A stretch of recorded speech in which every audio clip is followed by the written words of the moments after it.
Unit 4 Society and Politics in the Age of World Wars from 1914 to 1945 በሁለቱ የዓለም ጦርነቶች መካከል ያለውን የማህበራዊና የፖለቲካ ሁነቶች ማለትም ከ1914 እስከ 1945 ያለውን ታሪካዊ ዳራ በዚህ ምዕራፍ የምንዳስስ ይሆናል። ለቻናሌ አዲስ ከሆናችሁ ሰብስክራይብ አድርጋችሁ እንድትጀምሩት እየጋበዝኩኝ በተጨማሪም ደግሞ የት ሀገር ሆናችሁ ቪዲዮን እንደምትመለከቱት በኮሜንት ሴክሽን አስቀምጡልኝ። ሌትስ ጎ ዲፐር። 4.1 The First World War Cause, Course and the Consequence 4.1 የመጀመሪያው የዓለም ጦርነት ምክንያቶች ሂደቱና ውጤቱስ ምንድን ነው የሚለውን በዚህ ለሰን የምንመለከት ይሆናል ማለት ነው። The First World War from 1914 to 1918, often known as the Great War, was an international conflict that involved most of the nations of Europe, along with Russia, the United States, the Middle East and other regions ማለት ነው። የመጀመሪያው የዓለም ጦርነት እንግዲህ ከ1914 እስከ 1915 የተካሄደ ነው። ነገር ግን ዋናው ጦርነቱ የተቋጨው 1919 ላይ ነው። ይህ የመጀመሪያው የዓለም ጦርነት በዓለም ታሪክ ላይ ታላቁ ጦርነት ተብሎ ይታወቃል ማለት ነው። ይህ ጦርነት ብዙ ሀገራቶችን በተለይም ደግሞ የምዕራቡን ዓለም ያካተተ ነው ማለት ነው።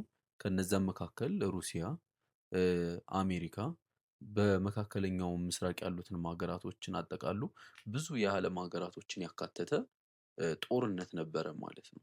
The major cause of the war are indicated as follows.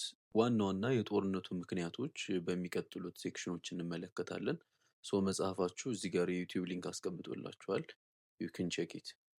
root cause of World War I የመጀመሪያው የዓለም ጦርነት ዋናና መሰረታዊ ምክንያቶች ምን ምን ናቸው የሚለውን እንመልከት።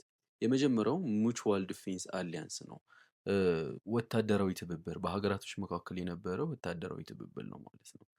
growing rivalries and mutual mistrust had led the creation of several military alliances among the great powers as early as 1870s ማለት ነው። በሀገራቶች መካከል የነበረው አለመተማመንና እኔ የበላይ ነኝ የሚለው ፖለቲካዊ ሀሳብ በ1870ዎቹ በጣም ብዙ ወታደራዊ ትብብሮች እንዲፈጠሩ ፈቅዷል ማለት ነው። This alliance system had been designed to keep peace in Europe, but it would instead help push the continent into war ማለት ነው። እነዚህ ወታደራዊ ትብብሮች በመጀመሪያ ደረጃ ይካሄዱ የነበሩት በዩሮፕ ወይንም በምዕራቡ ዓለም ሰላምን ለመፍጠር ነበር። ነገር ግን በተቃራኒው ኮንቲነንቷን ወይንም አህጉሯን ወደ ጦርነት የከተተ ከባድ ምክንያት ነበረ ማለት ነው ይህ ወታደራዊ ትብብር። እነዚህ ወታደራዊ ትብብሮች በዋናነት ምን ናቸው ስንል the major military alliance during World War I were በመጀመሪያው የዓለም ጦርነት የነበሩ ወታደራዊ ትብብሮች ምንድን ናቸው ስንል በዋናነት ሁለት ናቸው። the triple alliance እና the triple entente የምንላቸው ማለት ነው። the triple alliance also known as central powers የትሪፕል አሊያንስ በሌላ ስማቸው ሴንትራል ፓወርስ ተብሎ ይጠራሉ። when originally formed in 1882 በመጀመሪያ ደረጃ የተመሰረቱት 1882 ላይ ነው። composed of Germany, Austria Hungary and Italy ማለት ነው። ይህ ደግሞ ትሪፕል አሊያንስ ውስጥ የነበሩት ሀገራቶች ጀርመን፣ ኦስትሪያ ሃንጋሪ እና ጣሊያን ነበሩ። ነገር ግን ጣሊያን 1915 ላይ ይህንን ትብብር ቡድን በመልቀቅ ወደ ትሪፕል ኢንቴንት በ1915 ተካተተች ማለት ነው። ሁለተኛው the triple entente የምንለው ነው። It developed from the Franco-Russian alliance of 1894 which was followed by the British and French entente cordial of 1901 ይሄ ትሪፕል ኢንቴንት የምንለው እንግዲህ በፈረንሳይ እና በራሽያ መካከል የተደረገ ትብብር ነበረ። ቤዙ 1894 ላይ ነበረ። ነገር ግን በኋላ ላይ እንግሊዝ እና ፈረንሳይ 1904 ላይ ባደረጉት ስምምነት እንግሊዝ ልትቀላቀል ቻለች ማለት ነው። የትሪፕል ኢንቴንት ቡድኖች ፈረንሳይን፣ ራሽያን እና እንግሊዝን ያጠቃለለ ነው ማለት ነው። it was transformed into triple entente following the Anglo-Russian agreement of 1907 ማለት ነው። በ1907 ላይ በተደረገው ስምምነት በራሽያ እና በእንግሊዝ መካከል በተደረገው ስምምነት ማለት ነው ስሙ ወደ ትሪፕል ኢንቴንት እንዲቀየር ሆነ ማለት ነው። more than 20 countries, including United States of America, Japan, the Union of South Africa, ፖርቹጋል፣ ሮማኒያ ጆይንድ ዘ ትሪፕል ኢንተንት ኦልሶ ኔምድ ዘ አላይድ ፓወር ማለት ነው። ሶ ከ20 በላይ የሚሆኑ ሀገራቶች እንግዲህ አሜሪካን ጨምሮ ደቡብ አፍሪካን፣ ፖርቹጋልን፣ ሮማኒያን ጨምሮ ይህንን ትሪፕል ኢንተንት የምንለውን ቡድን ተቀላቀሉ ማለት ነው። በስተመጨረሻም ስሙን ዘ አላይድ ፓወር የተባበሩት ኃይል ብለው ሰየሙት ማለት ነው። ሶ ዚስ ሚሊታሪ አሊያንስ ሊድ ቱ ዘ ፈርስት ወርልድ ዋር። የመጀመሪያው ምክንያት ዓለም ወደ አንደኛው ጦርነት እንድትገባ መንስኤ ወይንም ትልቅ ዋጋ የከፈለው ሚሊተሪ አሊያንስ ወይንም ወታደራዊ ትብብር የምንለው ነው ማለት ነው። ሶ እዚህ ጋር በካርታ መጽሐፋችን ያስቀመጠልን አለ። ትሪፕል ኢንተንት የምንላቸው በቀይ ምስል ያሉት ናቸው። ራሽያ፣ ፈረንሳይ እና እንግሊዝ ማለት ነው። በሰማያዊ ከለር የተቀመጡት ደግሞ ኦስትሪያ ሃንጋሪ፣ ጀርመኒ እና ጣሊያን ናቸው ቅድም እንደተመለከት ነው። በወይነ ጠጅ ከለር ያለው ደግሞ ዘ ባልካንስ የምንላቸው በባልካን ግዛት ውስጥ ያሉት ሀገራቶችን ያጠቃለለ ነው ማለት ነው። ሶ እነዚህ ዋና ዋና አሊያንሶች ነበሩ ማለት ነው። በመጀመሪያው የዓለም ጦርነት የነበሩ ወታደራዊ ትብብሮች ዘ ትሪፕል ኢንተንት እና ትሪፕል አሊያንስ ናቸው በዋናነት። ዘ ባልካንስ የምንላቸው ደግሞ ከኦቶማን ግዛት ነፃ ለመውጣት የሚጣጣሩ ሀገራቶች ነበሩ ማለት ነው። ሁለተኛው ለአንደኛው የዓለም ጦርነት መነሳት መሰረታዊ ምክንያት ምንድን ነው ስንል ኢምፐሪያሊዝም የምንለው ነው። ኢምፐሪያሊዝም ማለት የኮሎኒያሊዝም ሌላኛው ስሙ ነው። ቅኝ ግዛት ወይንም ደግሞ የቅኝ ግዛታዊ ሀገረ መንግስትን የመገንባት ፍላጎት ማለት ነው ኢምፐሪያሊዝም ማለት። አናዘር ፎርስ ዛት ሄልፕድ ሴት ዘ ስቴጅ ኦፍ ዋር ኢን ዩሮፕ ወዝ ኢምፐሪያሊዝም። ሌላኛው ምክንያት የኢምፐሪያሊዝም የምንለው ምክንያት ነው ይለናል መጽሐፋችን። ዘ ኔሽን ኦፍ ዩሮፕ ኮምፒትድ ፋየርስሊ ፎር ኮሎኒያል ኢን አፍሪካ ኤንድ ኤዥያ።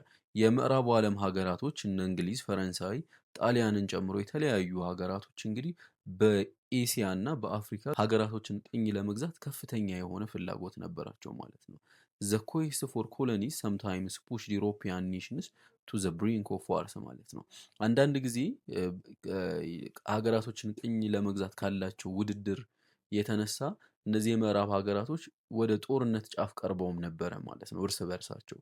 As European countries continued to compete for overseas empire, their rivalry and mistrust of one another deepened ማለት ነው። በምዕራቡ ዓለም ሀገራቶች የነበረው ይሄ የቅኝ ግዛት ኢምፓየርን ወይም ሀገረ መንግስትን ለመገንባት የነበራቸው ፍላጎት ከፍተኛ ከመሆኑ አንጻር በምዕራብ ሀገራቶች መካከል ፉክክርና አለመተማመን በጣም ስር የሰደደ ጉዳይ ሆነ ማለት ነው። ሶ ሁለተኛው ዓለም ወደ አንደኛው የዓለም ጦርነት እንድትገባ መንስኤ የሆነው ኢምፐሪያሊዝም ወይንም ደግሞ ቅኝ ግዛት የምንለው ነው ማለት ነው። ሶስተኛው ሚሊታሪዝም ወይንም ወታደራዊነት የምንለው ነው። ያ ማለት ወታደራዊ መሳሪያዎችን በመገንባት ወታደራዊ ኃይልን በማጠናከር ፉክክር ውስጥ መግባት ማለት ነው። Yet another troubling development throughout the early years of the 20th century was the rise of a dangerous European arms race ማለት ነው። ሌላኛው ዴቨሎፕመንት ወይንም ሌላኛው እድገት ምንድን ነው? በ20ኛው መቶ ክፍለ ዘመን በመጀመሪያዎቹ አመታቶች ማለት ነው የምዕራቡ ዓለም አደገኛ የሆነ የወታደራዊ ፉክክር ውስጥ ገቡ ማለት ነው። by the 1914 Germany had nearly 100 warships and 2 million trained soldiers። 1914 እንግዲህ ጀርመን ወደ 100 የሚሆኑ የባህር ላይ የጦርነት መርከቦች ነበሯት። በተጨማሪም ደግሞ ወደ 2 ሚሊዮን የሚደርሱ የሰለጠኑ ወታደሮች ነበሯት ማለት ነው። በተቃራኒው ግሬት ብሪቴን ኤንድ ጀርመኒ ቦዝ ግሬትሊ ኢንክሪዝድ ዴር ናቪስ ኢን ዘ ፔሪድ ማለት ነው። እንግሊዝና ጀርመን የባህር ላይ ፓወራቸውን በከፍተኛ ሁኔታ አጠራክነው ነበረ ማለት ነው በ20ኛው መቶ ክፍለ ዘመን። ፈርዘር in Germany and Russia particularly the military establishment began to have greater influence in public policy። በሀገረ መንግስት ማለት መንግስታቶች ሁሉ የሚያወሩት በጀርመን እና በራሽያ በ20ኛው መቶ ክፍለ ዘመን ማለት ነው እንዴት ወታደራዊ ኃይላችንን እናጠናክር፣ እንዴት የተሻለ ሚሊታሪ ፎርስ ይኑረን የሚለው ነበረ ማለት ነው። በፓርላማዎቹ በሴኔቶቹ ሁሉ የሚወራው ይሄ ጉዳይ ነበረ ማለት ነው። ዲስ ኢንክሪዝ ኢን ሚሊታሪዝም ሄልፕድ ፑሽ ዘ ካንትሪስ ኢንቮልቭድ ኢንቱ ዋር ማለት ነው። ይህ ወታደራዊ ሁነት ማለት ነው በስተመጨረሻም ሀገራቶቹ ወደ ጦርነቱ እንዲገቡ ትልቁን መንገድ ከፈተ ማለት ነው። በአራተኛውና የመጨረሻው ለአንደኛው የዓለም ጦርነት መነሳት እንደ ዋና ምክንያት የምናየው ኔሽናሊዝም ወይንም ይሄ ብሔርተኝነት የምንለው ሀሳብ ነው ማለት ነው። ስለ ኔሽናሊዝም በዩኒት 1 በሰራሁላችሁ ቪዲዮ ላይ መመልከት ትችላላችሁ። ከፍተኛ የሆነ የሀገር ፍቅር ስሜት ማለት ነው። ሶ ኔሽናሊዝም ኦልሶ ክሪኤትድ ቴንሽን ቢትዊን ፍራንስ ኤንድ ጀርመኒ። የሀገር ፍቅር ስሜት የምንለው ወይም ይሄ ብሔርተኝነት የምንለው ሀሳብ በፈረንሳይ እና በጀርመን መካከል ጥላቻ ወይንም ደግሞ ውጥረት እንዲኖር አስተዋጽኦ ከፍላል። ያም የሆነበት ምክንያት እንግዲህ ፈረንስ ዋንትድ ቱ አቬንጅ ኢትስ ዲፊት ኢን ዘ ፍራንኮ ፕሩሺያን ዋር ኦፍ 1870 to 1871 ኤንድ ሪጌን ኢትስ ሎስት ፕሮቪንስ ኦፍ አሊስ ኤንድ ሎሬኔ ማለት ነው። ካስታወሳችሁ እንግዲህ በጀርመን ዩኒፊኬሽን ጊዜ ፈረንሳይና ፕሩሺያ ከ1870 እስከ 1871 ጦርነት አካሄደው ነበረ ማለት ነው። በዛም ጦርነት እንግዲህ ፈረንሳይ ሁለቱን በማዕድን የበለጸጉ ግዛቶቿን አጣለች፣ አሊስ እና ሎሬኔን ማለት ነው። ሶ እነዚህን ግዛቶች ማስመለስ ትፈልግ ነበረ ማለት ነው ፈረንሳይ። ሶ ይሄ የኔሽናሊዝም ስሜቷ እየተጋጋለ ሂዶ በስተመጨረሻም ወደ ጦርነት እንዲገቡ ሆኑ ማለት ነው። በልካን ኔሽናሊዝም ወዝ አናዘር ሶርስ ኦፍ ቴንሽን። ሌላው ደግሞ በልካን ኔሽናሊዝም በዩኒት 1 ላይ ዘ ኢስተርን ኮስችን በሚለው ሴክሽን ላይ ቪዲዮ ሰርቼላችኋለሁ፣ ማየት ትችላላችሁ። የበልካን ኔሽናሊዝም የምንለው የባልካን ሀገራቶች ከኦቶማን ቅኝ ግዛታዊ አገዛዝ ነፃ ለመውጣት ያደረጉት ጦርነት ወይንም ደግሞ የኔሽናሊዝም ስሜት ነበረ። ሶ ይሄም ለአንደኛው የዓለም ጦርነት አስተዋጽኦ ከፍሏል። ዘይ ስትረግል ቱ ቢ ኢንዲፔንደንት ኦፍ ዘ ኦቶማን ቱርኪሽ ዶሚኔሽን። እነዚህ የባልካን ሀገራቶች እንግዲህ ይዋጉ የነበሩት ከኦቶማን ቱርክ የበላይነት ነፃ ለመውጣት ነበር ማለት ነው። እንግዲህ በመቀጠል የምንመለከተው ዓለም እንዴት ወደ አንደኛው የዓለም ጦርነት ገባች? ዋት ኢዝ ዘ ኢሚዲየት ኬዝ ኦፍ ወርልድ ዋር ዋን? ወይንም ደግሞ ዓለም ወደ አንደኛው የዓለም ጦርነት እንድትገባ አስተዋጽኦ የከፈለው ቅጽበታዊ ምክንያት ምንድን ነው ስንል ዘ አሳሲኔሽን ኦፍ አርቹክ ፍራንዝ ፈርዲናንድ። የአርቹክ ፍራንዝ ፈርዲናንድ የኦስትሪያ ሃንጋሪው ልዑል በቦስኒያ ውስጥ መገደል ለአንደኛው የዓለም ጦርነት እንደ ቅጽበታዊ ምክንያት ሆኖ ያገለግለናል ማለት ነው በታሪክ ውስጥ። ዘ ኢሚዲየት ኮዝ ኦፍ ወርልድ ዋር ዋን ወዝ ዘ አሳሲኔሽን ኦፍ አርቹክ ፍራንዝ ፈርዲናንድ ሃየር ቱ ዘ ትሮን ኦፍ ኦስትሪያ ሃንጋሪ። የአንደኛው የዓለም ጦርነት ቅጽበታዊ ምክንያት እንግዲህ የኦስትሪያ ሃንጋሪው ልዑል አርቹክ ፍራንዝ ፈርዲናንድ አሳስኔት መደረጉ ወይንም ደግሞ መገደሉ ነው ማለት ነው። የተገደለበትም ታይም ደግሞ ጁን 28 1914 በጁን 28 1914 ባይ ሰርቢያን ናሽናሊስት ኔምድ ጋቭሪሎ ፕሪንሲፕ አት ሳራጂቮ ማለት ነው። በሳራጂቮ በጋቭሪሎ ፕሪንሲፕ የአሳሲኔሽን ግድያ ተፈጸመበት ማለት ነው ይህ ልዑል። ሶ ይህ ጋቭሪሎ ፕሪንሲፕ የሚባለው ደግሞ የቦስኒያ ነዋሪ ነው፣ የቦስኒያ ናሽናሊስት ነበረ ማለት ነው። ሶ በዚህ መልኩ ዓለም ወደ አንደኛው የዓለም ጦርነት እንድትገባ ሆነ ማለት ነው። ሶ ዘ ኢሚዲየት ከዝ የምንለው የኦስትሪያ ሃንጋሪው ልዑል በመገደል ነበረ ማለት ነው። ሶ እዚህ ጋር መጽሐፋችን በምስል አስቀምጦልናል። ከዝ ኦፍ ወርልድ ዋር ዋን የመጀመሪያው የዓለም ጦርነት ዋና ዋና ምክንያቶች ከላይ እንደተመለከትናቸው ሩት ከዞቹ የመጀመሪያው ኔሽናሊዝም ነው፣ ሁለተኛው አሊያንስ፣ ሶስተኛው ሚሊታሪዝም፣ አራተኛው ደግሞ ኢምፔሪያሊዝም ነው። በስተመጨረሻም ደግሞ ኢሚዲየት ከዝ ሆኖ ወይንም ቅጽበታዊ ምክንያት ሆኖ ያገለገለው ደግሞ አሳሲኔሽን ኦፍ ፈርዲናንድ ነው ማለት ነው። የፈርዲናንድ ግድያ ነበረ ማለት ነው። ሶ በዚህ ሁኔታ ዓለም ወደ ጦርነቱ ገባች ማለት ነው። እዚህ ላይ የምናገኘው ካርታ አለ። የሚሊተሪ አሊያንስ ወታደራዊ ትብብሮችን በካርታ ስንመለከት በቀይ ምስል ያሉት ትሪፕል አሊያንስ የምንላቸው ናቸው። ጀርመኒ፣ ኦስትሪያ ሃንጋሪ እና ጣሊያን 1915 ላይ ለቃ ወጣለች። ሁለተኛው ደግሞ ትሪፕል ኢንተንት የምንላቸው ፈረንሳይ፣ እንግሊዝ እና ራሽያ፣ እነዚህ ሶስቱ ናቸው ማለት ነው። እነዚህ በቢጫ ከለር ያሉት ደግሞ ኒውትራል ሀገራቶች ወይንም ደግሞ ከሁለቱም ወገን ያልሆኑ ሀገራቶች ናቸው ማለት ነው። ሶ ኮርስ ኦፍ ወርልድ ዋር ዋን የአንደኛው የዓለም ጦርነት ሂደት እንዴት ነበረ ብለን እንግዲህ ታሪካዊ ዳራውን እንመልከት። ዘ አሳሲኔሽን ኦፍ ኦስትሪያን አርችዲክ ፍራንዝ ፈርዲናንድ ሰደንሊ ቢከም ኤ ሶርስ ኦፍ ኮንፍሊክት ኢን ዘ ሪጅን ማለት ነው። የፈርዲናንድ ግድያ እንግዲህ ኢሚዲየት ከዝ ወይንም ደግሞ ቅጽበታዊ ምክንያት እንደሆነ ከላይ ተመልክተናል ማለት ነው። ኦስትሪያ-ሃንጋሪ used the assassination as an excuse to settle its dispute with Serbia ማለት ነው። ኦስትሪያ-ሃንጋሪ እንግዲህ ልዑሏ ስለተገደለባት ከሰርቢያ ጋር ደግሞ የቀደመ ጥላቻ ስለነበራት ሰርቢያን ለመበቀል ይህንን እንደ ቅድመ ሁኔታ ተጠቀመችው ማለት ነው። ኦን ጁላይ 23 ኦስትሪያ-ሃንጋሪ ሴንት ዋርላይክ አልቲማተም ቱ ሰርቢያ ማለት ነው። በጁላይ 23 ኦስትሪያ-ሃንጋሪ ለሰርቢያ ጦርነት የመሰለ ማስጠንቀቂያ ላከች ማለት ነው። ወይንም ደግሞ ማስጠንቀቂያን ያዘለ ስምምነትን እንድትፈርም ኦስትሪያ-ሃንጋሪ ደብዳቤ ላከች ማለት ነው። ለማን? ለሰርቢያ። ሶ ሰርቢያ አክሴፕትድ ሞስት ኦፍ ኦስትሪያ-ሃንጋሪስ ዲማንድ በት ሶት ኢንተርናሽናል አርቢትሬሽን ኦን ሰም ኢሹስ ማለት ነው። ሰርቢያ ብዙዎችን ቅድመ ሁኔታዎች ተቀበለች። ነገር ግን ያልተቀበለቻቸው ሀሳቦች ነበሩ። እነዚህ ቅድመ ሁኔታዎች ምንድን ናቸው ስንል የመጀመሪያው ኢንደምኒፊኬሽን የምንለው ወይንም ካሳ እንድትከፍል ልዑሏ ስለተገደለባት ሰርቢያ ካሳ እንድትከፍል የሚያስገድድ ነበረ የመጀመሪያው። ሁለተኛውና ዋነኛው ሰርቢያ ያልተቀበለችው ደግሞ ምንድን ነው?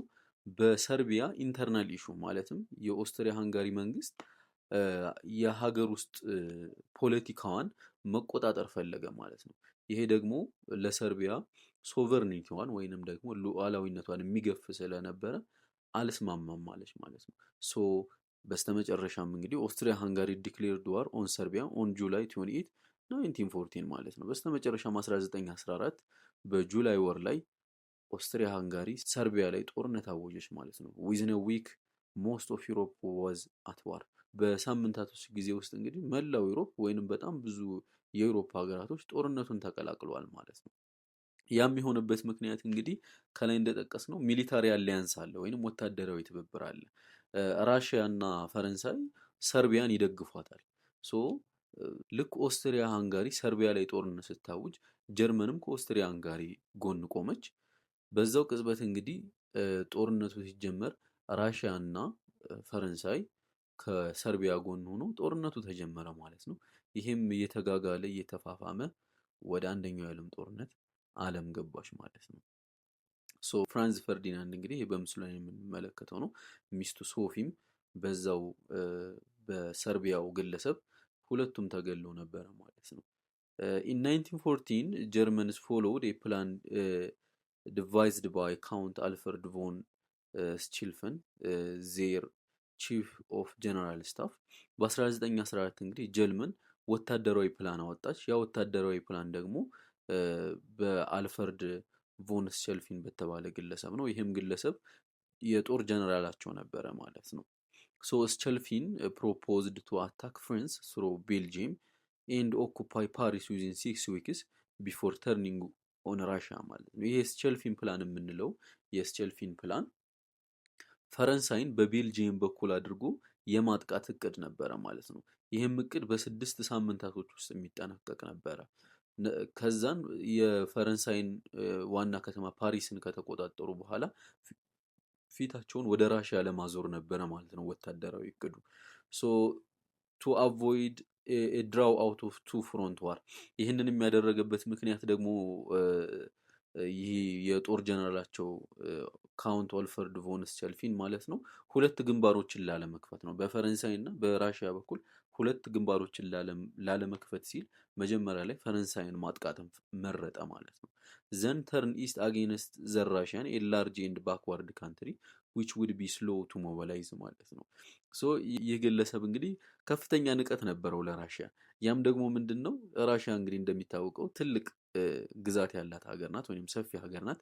ሶ ምን ብሎ ነበር ያሰበው? እነዚህ ራሽያኖች ባክዋርድ ናቸው ወይም ወደኋላ የቀሩ ናቸው ብሎ ስላሰበ ጦርነቱን ወይም ወታደራቸውን ቶሎ ያንቀሳቅሳሉ ብሎ አላሰበም ነበር። ለዛም ነው መጀመሪያ ላይ ፈረንሳይን ማጥቃት የመረጠው። ሞሬቨር ስቸልፊን ኦልሶ ፕሮፖዝድ ዛት ጀርመንስ ሹድ አታክ ዘ ፍሬንች ፍሮም ዘ ኖርዝ ትሩ ቤልጂየም ዌር ዘ ፍሬንች ዲፌንስ ወዝ ዊክ ማለት ነው። ስቸልፊን የተባለው ግለሰብ እንግዲህ ጀርመኖች በቤልጂየም በኩል እንዲያጠቁ የፈለገው በፈረንሳይና ጀርመን እንግዲህ ጎረቤት ሀገራቶች ናቸው ወይንም ድንበርን ይጋራሉ። ሶ በጀርመን ድንበር ፈረንሳይ ከፍተኛ የሆነ የመከላከል አቅም ስላላት ወይንም ብዙ ወታደሮቿን ስላስጠጋች በዛ በኩል ማጥቃትን አልመረጠም። በተቃራኒው በቤልጂየም በኩል ፈረንሳይ የተቀናጀ ወታደር ስላላሰማራች በዛ በኩል ነበረ ማለት ነው ጥቃቱን እንድታደርግ የመረጠው ይሄ ስቸልፊን የምንለው ግለሰብ ማለት ነው። ሄንስ ኢን ኦገስት 1914 ጀርመኒ ኢንቬድድ ፍራንስ ስሮ ቤልጂየም። በኦገስት 1914 ጀርመን ፈረንሳይን እንግዲህ ወረረቻት ማለት ነው በቤልጂየም በኩል አድርጋ። ዘ ጀርመንስ አታክ ዋዝ ፎርስድ ባክ አት ዘ ባትል ኦፍ ዘ ማርኒ ኢን ሴፕቴምበር 1914። ነገር ግን ይሄ ጥቃቷ ካውንተር ኦፌንሲቭ ወይንም ደግሞ መከላከል ገጠመው ማለት ነው። በስተመጨረሻም ጀርመን ማሪኒ ላይ 1914 ላይ ተሸነፈች። ሶ ዊች ሃልተርድ ዜር አድቫንስ ወደ ሀገር ውስጥ ማለትም ወደ ፓሪስ ወደ ዋና ከተማ ብሎም ደግሞ ሙሉ ፈረንሳይን ከመቆጣጠር ይሄ ጦርነት አገዳቸው ማለት ነው። አፍተር ዛት ቦት ሳይድስ ደግ ዲፌንሲቭ ትሬንችስ። ከዛ በኋላ እንግዲህ ከዚህ ከማርኔው ጦርነት በኋላ ሁለቱም ፈረንሳይም ጀርመንም ወታደራዊ ትሬንቾችን ወይንም ቦዮችን መቆፈር ጀመሩ ማለት ነው። ኤንድ ዘ ዴድሊ ስታሊሜት ስታርትድ ኦን ዘ ዌስተርን ፍሮንት ዊች ላስትድ ፎር ዘ ኔክስት 4 years። እንግዲህ ሁለቱም ኃይሎች ፈረንሳይም ጀርመንም እንግዲህ ቦይ ወይንም ደግሞ ጉድጓድ ከቆፈሩ በኋላ እዛ ሆነው ነበረ ማለት ነው ጥቃታቸውን የሚፈጽሙት። ሶ ይሄም ሁኔታ እንግዲህ ለ4 ዓመታቶች ማለትም ጦርነቱ እስኪያልቅ ድረስ የቀጠለ ሁኔታ ነበረ። ይህም ደግሞ በምዕራቡ የጦርነት ግንባር ነበረ። በምስራቁ የጦርነት ግንባርማ ሩሲያ አታጠቃንም ብለው ስለገመቱ ትተውታል ማለት ነው። ነገር ግን ራሲያ ሚንዋይል ኮንትራሪ ቱ ዘ ጀርመንስ ኤክስፔክቴሽን ዘ ራሽያን ሜድ ራፒድ ሞቢላይዜሽን። ራሽያን ግን እንደናቋት አልነበረችም። ፈጣን የሆነ ወታደራዊ እንቅስቃሴን አደረገች ማለት ነው በስተ ምስራቅ በኩል። አዘ ሪዛልት ዘ ጀርመንስ ትራንስፈርድ ፓርት ኦፍ ዜር አርሚ ቱ ዘ ኢስተርን ፍሮንት ኤንድ ዌር ፎርስድ ቱ ፋይት ቱ ፍሮንት ዋር። እንግዲህ የስቸልፊን የጦርነት ፕላን እንግዲህ እንዳቀደው አልሆነለትም። ምክንያቱም እሱ ያቀደው ራሽያ ዘግይታ ነበረ ወደ ጦርነቱ ትገባለች ብሎ ያሰበው። ነገር ግን ራሽያ እንደናቃት አልነበረችም። ባላሰበው ሰዓት ጦርነት ከፈተች ማለት ነው በስተ ምስራቅ። ሶ ይህ ጀነራል እንግዲህ ምን እንዲያደርግ ተገደደ? በምዕራቡ ወይንም ፈረንሳይን ሲዋጉ የነበሩትን ወታደሮች ወደ ምስራቁ ወይንም ራሽያን እንዲያጠቁ ላካቸው ማለት ነው። በስተመጨረሻም ጦርነቱ በሁለት ግንባር ተከፈተ። ይህ ደግሞ ለጀርመን ትልቅ ወታደራዊ ውድቀት ነበረ ማለት ነው። ዘ ዋር ኢን ዘ ኢስት ዋዝ ሞር ሞባይል ዛን ዛት ኦፍ ዘ ዌስት ዊች ዋዝ ስታቲክ ማለት ነው። የጦርነቱ ሂደትም እንግዲህ በምስራቁ በኩል ስንመለከተው ከፍተኛ የሆነ እንቅስቃሴ ነበረው።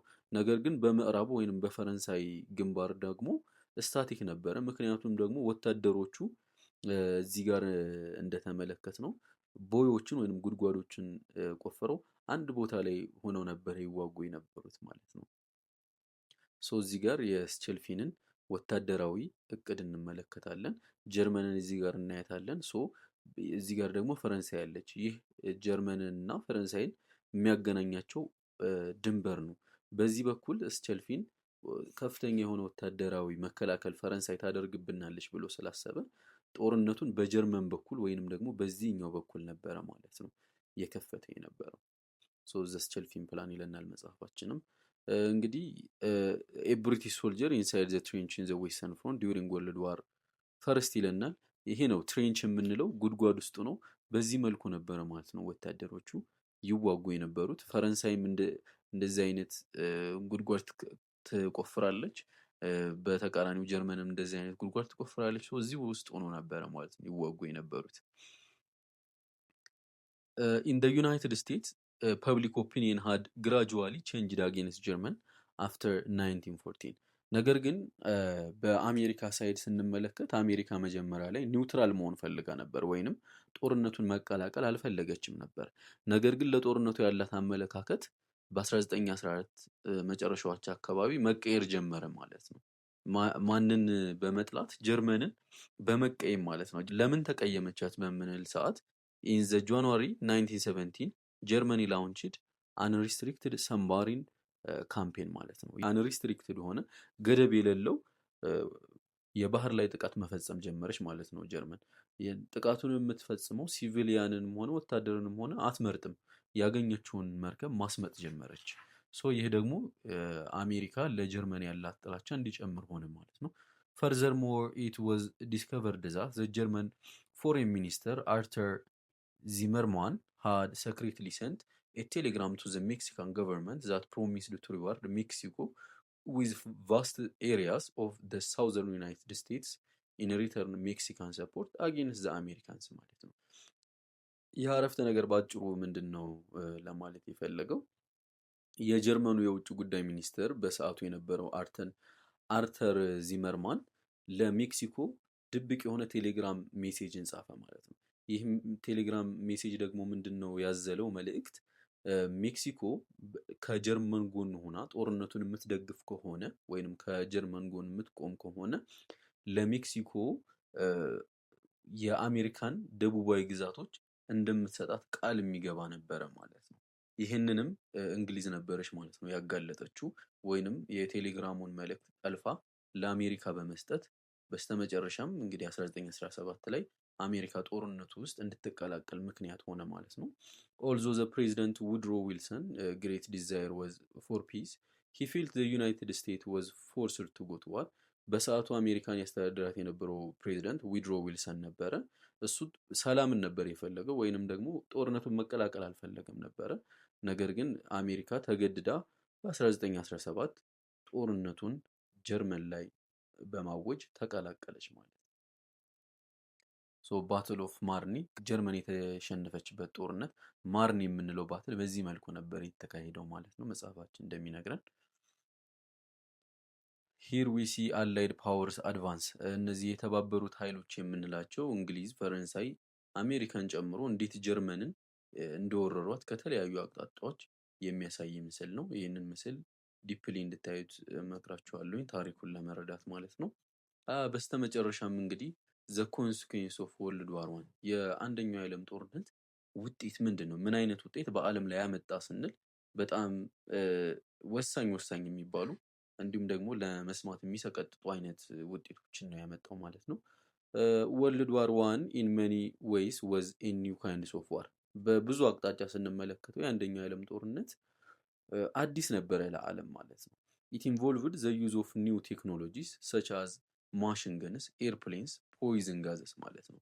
ዓለም ከዚህ በፊት ተጠቅማ የማታውቃቸውን በማሽን የታገዙ ሽጉጦችን፣ ኤርፕሌኖችን እንዲሁም ፖይዝኒየስ ጋዝ መርዛማ የሆኑ ጋዞችንም በዚህ በአንደኛው የዓለም ጦርነት ተጠቅመዋሉ ሀገራቶች ማለት ነው። ዩቦት የምንለው ወይም ደግሞ ሰርጓጅ መርከብ ሰብማሪን የምንለውን በተለይም ጀርመን በጦርነቱ ተጠቅማ ነበረ ማለት ነው። ይህ ሰብማሪን የምንለው እንግዲህ መርከብ የሚያሰምጥ ነው። ያገኘውን መርከብ ሁሉ ያሰምጣል ማለት ነው ወደ ባህር። በዚህም ሁኔታ በጣም ብዙ ህዝቦች ወይንም ሲቪሊያንሶች ህይወታቸውን ያጡበት ሁኔታ ነበረ ማለት ነው።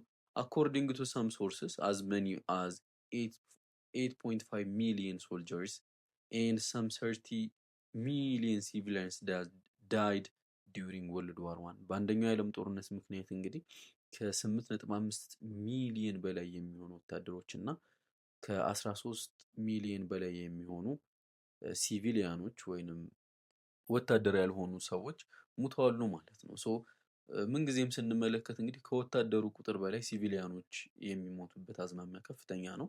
ጦርነቱ የማያገባቸው ግለሰቦች በተለያዩ ጦርነቶች ይሞታሉ ማለት ነው። ሶ ይሄ በጣም አሰቃቂ ነው። እንዲሁም አስፈሪ ቁጥር ያለው ማህበረሰብ ነበረ ማለት ነው በአንደኛው የዓለም ጦርነት የሞተው። as a result of the war four imperial dynasties collapsed በሌላኛው እንግዲህ የአንደኛው የዓለም ጦርነት ውጤት ምንድን ነው?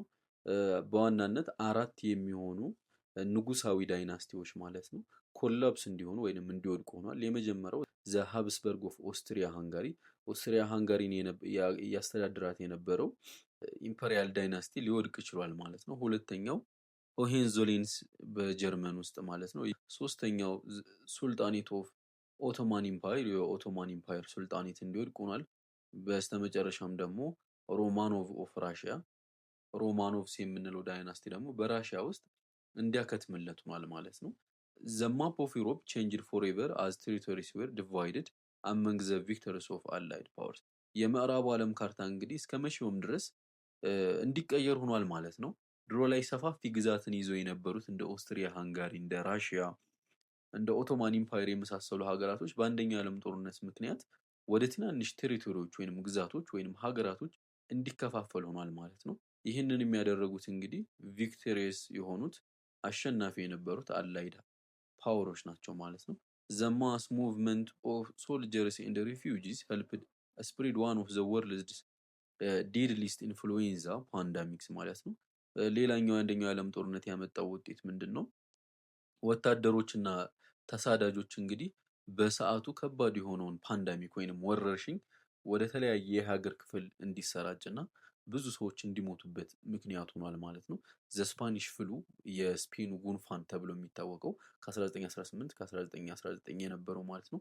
ኦልሶ ኮልድ ዘ ስፓኒሽ ኢንፍሉዌንዛ ፓንዳሚክ የስፔኑ ኢንፍሉዌንዛ ወረርሽኝ ተብሎም ይታወቃል ማለት ነው። ይህ ወረርሽኝ እንግዲህ በቀላሉ በወታደሮቹና በተሳዳጆቹ ምክንያት ወደ ተለያዩ የዓለም ክፍሎች በመዛመት በሚሊዮኖች የሚቆጠሩ ህዝቦች ህይወታቸውን እንዲያጡ ምክንያት ሆኗል ማለት ነው። እዚህ ጋር የምንመለከተው እንግዲህ በዚህ ወረርሽኝ የተጎዱ ግለሰቦች ሕክምና እርዳታ እየተደረገላቸው የሚያሳይ ምስል ነው። እንግዲህ በስተመጨረሻም የምንመለከተው ሀሳብ ምንድን ነው? ዲስኮንተንት ዊዝ ወርልድ ዋር ፈርስት ኦልሶ ሄልፕድ ብሪንግ አባውት ራሽያን ሪቮሉሽን ኦፍ 1917 በ1917 የተደረገው የራሽያ አብዮት ዘ ቦልሼቪክ ሪቮሉሽን የምንለው ማለት ነው። ሌላኛው የአንደኛው የዓለም ጦርነት ኮንስኩዌንስ ነበረ ማለት ነው። ኢን ዚስ ሪቮሉሽን ዘ ራሽያን ኢምፓየር ዋዝ ቶፕልድ ኤንድ ሪፕሌስድ ባይ የሶሻሊስት ገቨርንመንት ሌድ ባይ ቭላድሚር ሌኒን ማለት ነው። ይህ አብዮት እንግዲህ ምን እንዲመጣ አድርጓል ማለት ነው? በሶሻሊስት ርዕዮተ ዓለም የሚመራውን ሀገረ መንግስት በራሽያ ውስጥ እንዲገነባ አድርጓል። ይህም ደግሞ በቭላድሚር ሌኒን ነበር ይመራ የነበረው ማለት ነው። ሌላኛው ዘ ኖርን ኢስተርን ዩሮፕ ኒው ስቴትስ ኢመርጅድ ዛት ሃድ ፎርመርሊ ቢን ኤ ፓርት ኦፍ ዘ ራሽያን ኢምፓየር ድሮ ላይ የራሽያ ግዛት የነበሩት ሀገራቶች የራሳቸውን ስቴት ወይንም ሀገረ መንግስት በመገንባት ሀገር እንዲሆኑ ፈቅዷል ማለት ነው የአንደኛው የዓለም ጦርነት።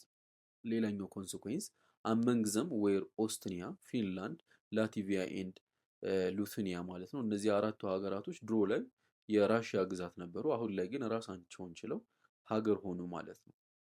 ኢን ዘ ዩናይትድ ስቴትስ ኦፍ አሜሪካ ዘ ዋር ብሮት ውመን ሞር ኢንቱ ዘ ዩናይትድ ስቴትስ ኢኮኖሚ ኤንድ ኦልሶ ሄልፕድ ኢንክሪዝ ዜር ኢንቮልቭመንት ኢን ፖለቲክስ። በአሜሪካ እንግዲህ ሴቶች በኢኮኖሚውና በፖለቲካው ሴክተር ከፍተኛ ሚና እንዲጫወቱ ፈቅዷል ማለት ነው የአንደኛው የዓለም ጦርነት። ለዚያም ማሳያው እንግዲህ ዘ 19 አሜንድመንት ውመንስ ራይት ቱ ቮት ወዝ ፓስድ ኢን 1920 በ1920 እንግዲህ በአሜሪካው የ19ኛው የህገ መንግስታቸው ማሻሻያ ሴቶች የመምረጥ መብት እንዲኖራቸው ፈቀደ ማለት ነው። ኢት ኦልሶ ኢንከረጅድ አፍሪካን አሜሪካንስ ቱ ሙቭ ቱ ኖርዘርን ሲቲስ ፎር ፋክተሪ ወርከርስ። በተጨማሪም ደግሞ ጥቁር አፍሪካን አሜሪካኖች ወደ ሰሜኑ የአሜሪካ ክፍል በመጓዝ ስራ እንዲሰሩ ወይም ፋብሪካዎች ውስጥ እንዲቀጠሩ ፈቅዷል ማለት ነው። ይህ እነዚህ ሁሉ የምንመለከታቸው ውጤቶች እንግዲህ ከአንደኛው የዓለም ጦርነት በኋላ ዴቨሎፕ የሆኑ ሂደቶች ናቸው ማለት ነው። ዘ ትሪቲ ኦፍ ቨርሳሊስ ቢትዊን ጀርመኒ ኤንድ አላይድ ፓወርስ ወዝ ሳይንድ ኦን ጁን 28 1919 በ1919 እንግዲህ የቨርሳሊሱ ስምምነት ተደረገ ማለት ነው። በጀርመን እና በአላይድ ፓወሮች ወይም በአሸናፊዎቹ ኃይሎች ማለት ነው ተደረገ ማለት ነው። አዳፕቲንግ ዊልሰን 14 ፖይንትስ በዛ ስምምነት ላይ እንግዲህ የአሜሪካው ፕሬዚደንት የነበሩት ዊድሮ ዊልሰን 14 ዋና ዋና ሀሳቦችን ተናግረዋል። እነዚህ 14 ፖይንቶች እንግዲህ ለዘ ሊግ ኦፍ ኔሽን የምንለው የመጀመሪያው ዓለም አቀፍ ተቋም እንዲፈጠር መንስኤ ሆኗል ማለት ነው። ዘ ሊግ ወዝ ቱ ቢ አን ኢንተርናሽናል አሶሲዬሽን ሁዝ ጎል ወዝ ቢ ቱ ቢ ኪፕ ፒስ አመንግ ኔሽንስ በሀገራቶች መካከል ሰላም እንዲፈጠር ነበረ ማለት ነው የሊግ ኦፍ ኔሽን ዋና ዓላማው የነበረው። ነገር ግን ይሄ ሊግ ኦፍ ኔሽን የሁለተኛ የዓለም ጦርነት እንዳይከሰት ምንም አይነት መከላከልን አላደረገም ማለት ነው። ዓለም ከአመታቶች በኋላ በ1939 ላይ ወደ ሁለተኛው የዓለም ጦርነት እንደገባች በታሪክ ስለምናውቅ ማለት ነው። ኦልዞ ዘ ኮንፈረንስ ኢንክሉድድ ሪፕሬዘንታቲቭስ ፍሮም ሜኒ ካንትሪስ ኢት ዋዝ ዲክቴትድ ባይ ኤ ግሩፕ ኖን አዝ ዘ ቢግ ፎር። ይሄ ኮንፈረንስ ቨርሳሊስ ላይ የተደረገው ኮንፈረንስ ማለት ነው በጣም ብዙ ሀገር መሪዎች የተሳተፉበት ቢሆንም ነገር ግን በዋናነት የምናስታውሳቸው አራቱን ዋና ዋና ፊገሮች ናቸው። ፊገሮች ወይንም የሀገር መሪዎች ነው ማለት ነው። የመጀመሪያው ዊድሮ ዊልሰን ኦፍ ዩናይትድ ስቴትስ ኦፍ አሜሪካ የአሜሪካ ፕሬዚደንት የነበረው ዊድሮ ዊልሰን፣ ጆርጅ ከለሜንቹ ኦፍ ፍራንስ ጆርጅ ከለሜንቹ የፈረንሳዊ አስተዳዳሪ የነበረው፣ ዴቪድ ሎያርድ ጆርጅ ኦፍ ግሬት ብሪቴን ዴቪድ ሎያርድ በሰዓቱ እንግሊዝን ያስተዳድራት የነበረው ግለሰብ፣ እንዲሁም ደግሞ ቬትሪዮ ኦራልዶ ኦፍ ኢታሊ ኦራልዶ የጣሊያን አስተዳዳሪ የነበረው ማለት ነው። እነዚህ ግለሰቦች ኮንፈረንሱ ሲነሳ የሚታወሱ ግለሰቦች ናቸው ማለት ነው። ራሽያ ኢን ዘ ግሪፕ ኦፍ ሲቪል ዋር ወዝ ናት ሪፕሬዘንትድ። ነገር ግን ሩሲያ የእርስ በርስ ጦርነት ውስጥ ስለነበረች በ1919 አካባቢ በሪቮሉሽኑ ምክንያት ማለት ነው እዚህ የቨርሳሊሱ ኮንፈረንስ ላይ አልተሳተፈችም ነበረ። ኒዘር ዌር ጀርመኒ ኤንድ ኢት ኢዝ አላይስ፣ ጀርመንም ደግሞ ኮንፈረንሱ ላይ እንድትሳተፍ አልተፈቀደላትም ማለት ነው። ዘ ትሪቲ ኦልሶ ፐኒሽድ ጀርመኒ ኤንድ ሃድ ሰቨር ሪስትሪክሽን ፕሌስድ ኦን ኢትስ ሚሊተሪ ኦፕሬሽን ማለት ነው። እንግዲህ ስምምነቱ ጀርመን ላይ ከፍተኛ የሆነ ማዕቀብ ነበር የጣለባት። በተለይም በወታደሩ ዘርፍ ከፍተኛ ማዕቀብ ተጥሎባት ነበረ። ወታደራዊ መሳሪያዎችን እንዳታመርት፣ በተጨማሪም ደግሞ ወታደሮችን እንዳታሰለጥን ጀርመን ላይ ሪስትሪክሽን ተጥሎባት ነበረ። ሶ ኢት ፕሌስድ ኤ ሶል ሪስፖንሲቢሊቲ ፎር ዘ ዋር ኦን ጀርመኒ ሶልጀር፣ የጦርነቱንም ተጠያቂ ጀርመንን አደረጓት ማለት ነው። አዘር ሪዛልት ጀርመኒ ሃድ ቱ ፔይ ሪፓሬሽን ቱ ዘ አሊስ። በስተመጨረሻም እንግዲህ ጀርመን ኢንደምኒፊኬሽን የምንለው ወይንም ካሳ ለአሊስ ሀገራቶች ወይም ለተባበሩት ፓወሮች እንድትከፍል ተገደደች ማለት ነው። ዘ ዲፊትድ ኔሽንስ ኦልሶ ሎስት ሰብስቴንሻል ቴሪቶሪስ፣ የተሸነፉት ሀገራቶች ማለትም እነ ጀርመን፣ ኦስትሪያ ሃንጋሪ፣ ኦቶማን ቱርክን ጨምሮ ግዛታቸውን እንዲያጡ ሆነ ማለት ነው። ኦል ኦፍ ጀርመኒ ቴሪቶሪስ ኢን አፍሪካ ኤንድ ዘ ፓሲፊክ ዌር ዲክሌርድ ማንዴት ኦር ቴሪቶሪስ ቱ ቢ አድሚኒስትሬትድ ባይ ዘ ሊግ ኦፍ ኔሽን። ሙሉ የጀርመን ግዛት እንግዲህ ማለትም አፍሪካና ፓሲፊክ ኦሽን ላይ ይዛቸው የነበሩት ቅኝ ግዛቶች ሙሉ በዩናይትድ ኔሽን ማንዴት አስተዳዳሪነት ስር እንዲወድቁ ሆነ።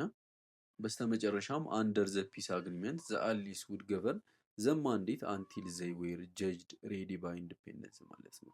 እነዚህ አላይስ የምንላቸው ሀገራቶች እንግሊዝ፣ ፈረንሳይ እና አሜሪካ የመሳሰሉት ሀገራቶች እነዚህን ከጀርመን ነፃ የወጡትን የአፍሪካ ሀገራቶች ማስተዳደር ጀመሩ። እስከ መቼ ድረስ? ሀገራቶቹ ከቅኝ ግዛት ነፃ እስኪወጡ ድረስ ማለት ነው። እንግዲህ እነዚህ የተመለከትናቸው ሙሉ ከአንደኛው የዓለም ጦርነት በኋላ የመጡ ኮንስኩዌንሶች ናቸው። ከዚህ ታሪክ በጣም ብዙ ነገራቶችን እንማራለን፣ አንደርስታንዲንጋችንን ሰፋ ማድረግ ከቻለን ማለት ነው። በቀጣዩ ክፍላችን 4.2 ዘ ኦክቶበር 1917 ራሽያን ሪቮሉሽን ከዝ ኮርስ ኤንድ ሪዛልት እንመለከታለን። 1917 ላይ ራሽያ ያደረገችውን አብዮት ወይም ዘ ቦልሸቪክ ሪቮሉሽን የምንለውን ማለት ነው። ምክንያቱን፣ ሂደቱንና ውጤቱን በቀጣይ ክፍል የምንመለከት ይሆናል። ቴንክስ ፎር ዋቺንግ።